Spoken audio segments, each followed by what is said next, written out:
Écoutez, je pense que l'ancien président de la République ferait mieux de se taire, puisque d'abord il a été chassé par les... D'ailleurs, il n'a même pas osé se représenter.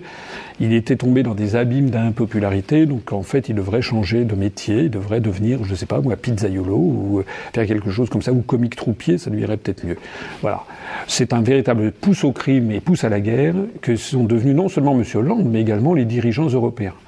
On le voit d'ailleurs actuellement avec cette affaire qu'il y a entre l'Angleterre et la Russie. C'est une affaire absolument hallucinante, puisqu'il y a un ancien espion russe qui avait été retourné par les Britanniques et qui a fait l'objet d'une tentative d'assassinat. Au moment même où je parle, il n'est pas mort d'ailleurs. Il n'a fait l'objet que d'une tentative. Il paraît qu'il est dans un état critique.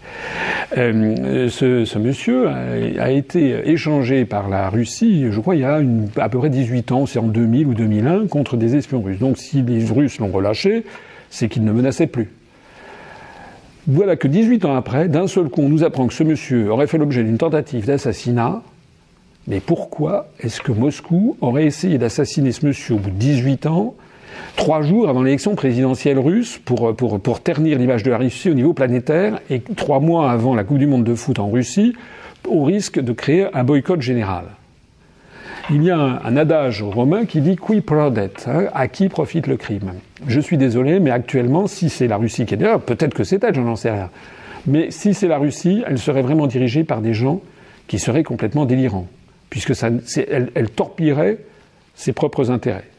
Et si ça fait 18 ans qu'il voulait éliminer cet agent, il pouvait encore attendre 6 mois pour le faire après l'élection présidentielle et après la tenue de la Coupe du Monde de foot.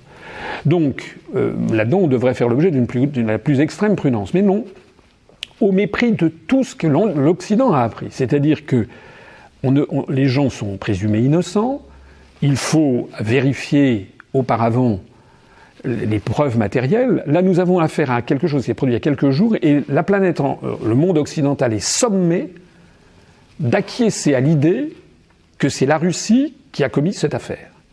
Et c'est très grave, puisque non seulement l'Angleterre vient de prendre des mesures de rétorsion contre la Russie, mais il y a aussitôt tout le tintouin atlantiste, euro-atlantiste, les États-Unis, l'OTAN, et puis la France, qui agit et qui maintenant dit qu'à son tour que c'est la Russie, M.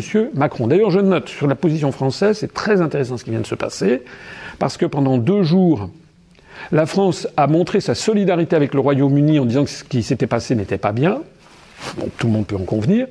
Mais la France n'avait jamais parlé de la Russie. Et c'est depuis aujourd'hui, nous sommes donc le 15 mars, c'est depuis aujourd'hui 11 heures du matin qu'on a appris, venant de l'Élysée, que M. Macron avait dit qu'il était d'accord avec ce que disait la Russie, avec ce que disait le Royaume-Uni, c'était de l'affaire de la Russie.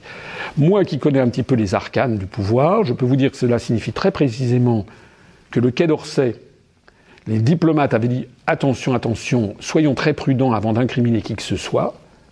Et ça veut dire que M. Macron a imposé une ligne jusqu'au boutiste qui lui a peut-être été soufflée par je ne sais qui. Voilà ce que ça veut dire. En attendant, la France et donc les Français sont entraînés dans un engrenage, je pèse mes mots, qui risque de nous entraîner à un conflit mondial. Il y a déjà des chars français qui sont en Estonie, à 500 mètres de la frontière russe. Et que diraient les Français s'il y avait des chars russes qui étaient à 500 mètres de la frontière française de l'autre côté des Pyrénées?